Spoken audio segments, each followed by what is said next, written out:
Bonsoir et bienvenue à tous, voici les titres de ce jeudi. Avant de passer aux actualités, je vous souhaite à tous une merveilleuse année 2021. Pour les titres de ce jour, nous retrouvons Emma Couille au cœur d'une tempête appelée Danton Su, qui s'est abattue sur la ville de... Dans la suite de ce programme, nous retrouvons Jean Eudes pour son invention extraordinaire qui permet aux personnes de ne plus être incontinents. Mais avant ça, retrouvons Stiro, une figure emblématique de l'internet, qui cumule aujourd'hui sur YouTube 1000 abonnés. 2000 2000 abonnés pour une interview appelée dans leur jargon FAQ. Et bonsoir à vous les amis, on se retrouve enfin pour la vidéo FAQ. Juste avant de commencer cette vidéo, si vous avez des questions ou quoi dont je n'ai pas répondu, vous me le dites en commentaire et je prendrai du temps pour y répondre. Parce que je peux pas faire tout le monde, vous avez été nombreux à participer à la FAQ via Instagram. Je vous mets mon Instagram juste là si vous l'avez pas. Vous pouvez aller check, hein. Pourquoi? Parce que ça fait plaisir. Bon, du coup, on va sans plus tarder passer au sujet de la FAQ. Il faudrait une transition. Je veux des nuages comme ça qui arrivent en transition. Est-ce qu'un jour, on pourrait voir dans un meet-up? Alors, je pense que tu t'es trompé, c'est vous voir. Mais ouais, ça serait trop cool, en vrai, ça serait génial. Je pense que c'est le rêve de tout youtubeur qui est passionné par ce qu'il fait. C'est de rencontrer ses abonnés. Et ça serait incroyable. Le problème, c'est qu'il faut un peu plus de moyens pour faire un meet-up, que je n'ai pas encore. Hein. Mais en tout cas, ouais, ça serait un très très gros rêve. Et j'espère, je croise les doigts, je touche du bois. Essayer de faire un meet-up un jour. Bon, le caméraman sera caché, sinon vous allez avoir peur de sa tête, tu vois. Mais vous inquiétez pas, on lui mettra un masque, ça passera bien. Perse, c'est pas une question.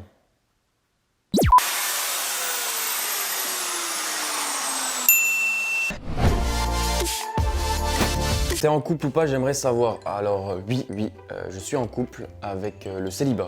Voilà. Es-tu passionné par autre chose que la création de contenu PS vrai frère? Ça c'est Fragalito les gars. Allez lui donner de la force sur Twitch. Pourquoi? Parce que ça fait plaisir tout simplement, le lien il sera dans la description. En tout cas pour répondre à ta question mon ref, ouais je suis passionné par beaucoup d'autres choses. Hein. Je kiffe vraiment les jeux vidéo, c'est pour ça que j'ai envie de l'intégrer sur cette chaîne. Il faudrait que je paye un monteur vidéo mais y a pas de thune les gars, y a pas de thune. Donc voilà, même si j'ai une voiture dégueulasse, je vous mets la photo ici. Ouais. Non, juste le pare-choc gris devant. Ouais, voilà. Ouais. J'ai une très grosse passion, c'est les voitures. Que ça soit niveau mécanique ou design. L'extérieur des voitures, l'intérieur de la voiture, la puissance de la voiture, je kiffe de ouf. Et c'est une très grosse passion que j'ai en tout cas. Si tu aurais 30 000, tu ferais quoi? Alors je pense que c'est 30 000 euros. Les 30 000, je divise en deux, donc ça fait 15 000. Je mets 15 000 sur un compte. Demain, le PC qui tombe en panne ou quoi, hop, j'ai de l'argent de côté pour la galère. Et les 15 000, je pense, j'ai investi quand même beaucoup d'argent dans le setup. On commence à être de mieux en mieux. On a quand même des galères. Tu vois, par exemple, là, juste là, pendant cette vidéo, je vais vous filmer avec le phone vite fait. Attendez, hop, on passe sur le téléphone, regarde. Donc là, il y a la première caméra, tu vois. Et là, la deuxième caméra, elle est posée, sur le carton. Parce qu'il manque du matos, quoi, tout simplement. Donc voilà, en gros. Voilà, ça serait cool d'investir dans plus de matos pour être vraiment opérationnel de ouf. C'est ce qui me vient direct à l'esprit, là. Là, je viens de répondre direct, c'est ce qui me vient à l'esprit. Qu'est-ce que YouTube a apporté à ta vie, que ce soit positif ou négatif, bien sûr. YouTube m'a apporté beaucoup de choses positives, je pense. Comme la confiance en soi. Pendant longtemps, j'avais pas confiance en moi du tout. J'ai voulu me lancer sur YouTube plusieurs fois. Je n'ai pas réussi. La télé a bugué derrière. Bon, du coup, désolé pour cette interruption. Pour continuer, on parlait de la confiance en soi, donc je n'avais aucune confiance en moi.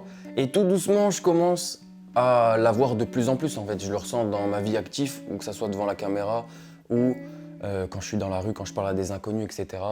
La timidité aussi. T'as roté? Parlons plus sérieusement, une deuxième chose de positif, c'est sa passion en fait. Vraiment réaliser sa passion, c'est un délire parce que ça me passionne depuis tout petit, comme je l'ai dit. Et je la réalise enfin et je vois que ça commence à marcher, que vous kiffez de ouf. Et ça me fait trop plaisir. Et ça m'apporte, quand je tourne vraiment, genre par exemple là maintenant, je kiffe en fait tout simplement. Je pense que même une meuf ne peut pas me donner autant de plaisir qu'une caméra. Oh merde. Ensuite, on va parler des points négatifs. Alors négatifs, il y en a, ça serait mentir de dire qu'il n'y en a pas. Il y en a plus positifs que négatifs, et ça c'est sûr, sinon j'aurais arrêté YouTube. Mais des points négatifs, il y en a comme par exemple la perte d'amis proches. Quand je me suis lancé sur YouTube, plus les vidéos avançaient, plus j'ai perdu des potes parce qu'ils ne comprenaient pas cette passion. ils vont te voir autrement. Donc ils vont te critiquer, te voir autrement en mode ce qu'il fait, c'est pas comme les autres, c'est bizarre, il est fou. Ça révèle un peu le visage des gens. Puis tu te prends un c'est de la merde de ton pote dans la gueule, donc ça fait mal, tu vois, ça fait mal. Mais on s'en fout parce que vous kiffez, non? Ils kiffent. Voilà. Donc on s'en fout. Donc c'était un point négatif, je pourrais t'en dire un deuxième, c'est la prise de temps. En fait, ça me prend énormément de temps, même si ça influe sur le positif, parce que ça vous fait kiffer, ça me fait kiffer, mais ça me prend énormément de temps dans le sens où j'aurai moins de temps pour moi. En mode, j'ai tellement charbonné qu'au bout d'un moment, je suis fatigué, je me dis, waouh, j'ai trop charbonné. Et c'est pour ça que je demande de liker et de commenter à mort les vidéos, parce que ça m'aide tout simplement, c'est du donnant-donnant, et ça fait super plaisir parce qu'il y en a beaucoup qui le font, et ça, je vous kiffe de ouf. C'est quoi ton rêve? Alors, mon rêve, j'en ai beaucoup. J'en ai beaucoup des rêves. Le premier, je dirais que c'est YouTube en vrai. Créer sa communauté, dépasser les 1 million d'abonnés. Moi, là, pour l'instant, mon rêve actif, c'est de dépasser les 100. Vraiment, les 100 000. Tu peux faire du meilleur contenu, les gens sont à fond, kiffent ce que tu fais, etc. Mais sinon, ouais, dépasser les 1 million, ça serait incroyable. Incroyable. Pourquoi tu as commencé YouTube? Pourquoi?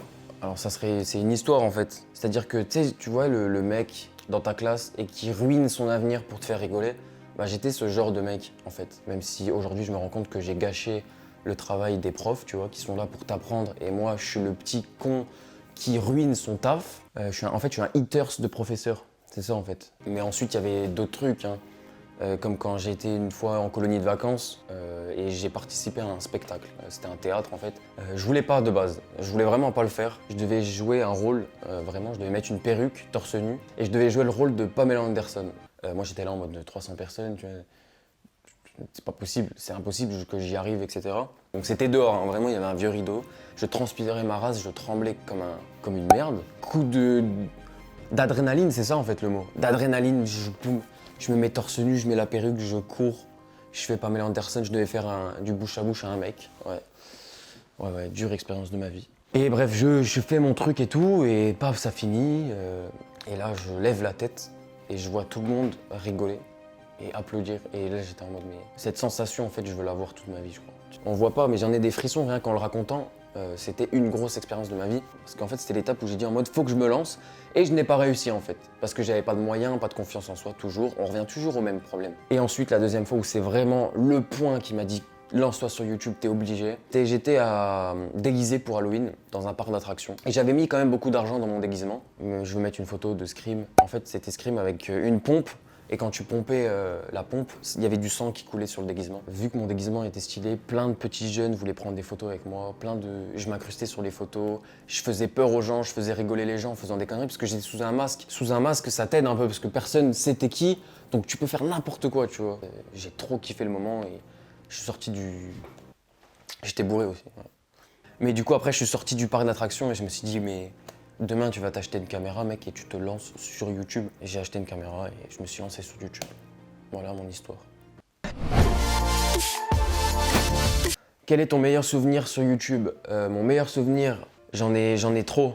À la fin, je vous fais un best-of de comment se passe un tournage, de mes fails en fait, parce qu'il n'y a pas que du bon taf, il y a aussi beaucoup de fails. Donc franchement, j'ai trop de souvenirs, mais sur le tournage, il y a trop de rigolades, on rigole trop pour rien. Enfin, c'est trop cool en fait. J'ai trop de souvenirs. Mon premier, je dirais les 1000 abonnés. Quand tu dépasses tes 1000 abonnés, non, objectif 1000 abonnés, et quand tu les atteins, ça t'enlève un poids. T'es tellement content, t'es trop heureux. Donc c'était un de mes meilleurs souvenirs. Sur YouTube, deuxième meilleur souvenir, c'est ta première photo. La première fois que ça m'est arrivé, j'étais un peu une merde. Je m'en souviens, sur la photo, j'avais fait ça. C'est une honte. Comme il n'y a pas longtemps, mon premier autographe. Ouais. Il y a un petit jeune comme ça qui était venu à mon taf et qui m'a dit « Ouais, c'est Skiro et tout ». J'étais « Ouais, c'est moi et tout ». Et j'ai parlé du coup avec lui et il m'a dit « Je veux un autographe et tout, mec, continue ce que tu fais ». Et ça me donne énormément de force. Vous pouvez pas imaginer quoi. Ça donne trop de force les moments comme ça et ça, c'est ouf. Quels sont tes projets pour 2021? Alors très belle question, très bonne question d'ailleurs. J'en ai beaucoup, c'est-à-dire que là la vidéo va durer au moins 2 heures je pense, si je dis tous mes projets. Je vais en dire 2-3 comme ça. J'aimerais vraiment intégrer le jeu vidéo sur cette chaîne. Je ne sais pas comment encore, je kiffe rigoler sur les jeux vidéo, tout tester les consoles, que ça soit des vieilles consoles, des nouvelles. Et du coup j'aimerais vraiment intégrer ça sur cette chaîne YouTube. Il y a d'autres projets comme par exemple faire une semaine podcast. Pendant une semaine il y a une vidéo qui sort tous les jours. où je crée un podcast. Ça serait peut-être un projet à faire sur cette chaîne. À voir, franchement à voir. Projet 2021, on va essayer d'atteindre les 100 000 abonnés avant 2022. Ça va être du travail, ça va être très dur. Ça va être aussi à vous de participer. Mais on va y arriver les gars, je le sens, je le sais. Je sens que 2021, ça va être notre année en tout cas. Alors, es-tu puceau? Pourquoi tu dis ça? C'est la future calvitie qui te fait dire ça.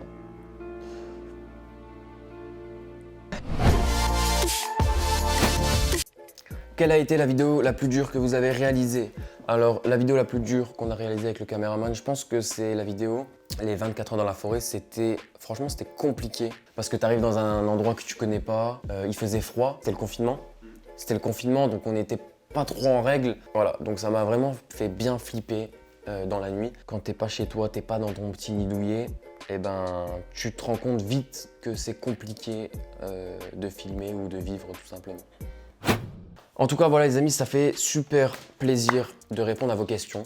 Je suis vraiment désolé si j'ai pas fait toutes les questions qui ont été posées. Ceux qui n'ont pas mon Instagram, qui veulent poser des questions, mettez-le en commentaire, j'y répondrai sans hésiter. On en refera une autre aussi, des FAQ pour peut-être les 5000 abonnés ou les 10 000, on verra. On verra d'ici là. Je vais essayer de vous remercier en faisant du contenu de malade. Mais en tout cas, merci, on va essayer de grandir cette chaîne au maximum. Et je vous dis encore une très bonne année 2021. J'ai pas envie de m'arrêter de parler, j'ai pas envie. Non, mais plus sérieusement, voilà, c'était Skiro qui répond à vos questions via Instagram. Si vous avez regardé cette vidéo en soirée, je vous dis une très très bonne soirée les amis. Si vous l'avez regardée en journée, je vous dis une très bonne journée. À bientôt. Et t'oublie pas de liker cette vidéo s'il te plaît.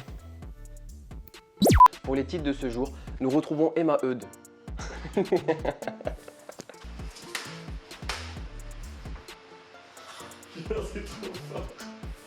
Je bois un coup qui permet aux personnes de ne plus être incontents. Oh non! Oh, c'était le dernier mot!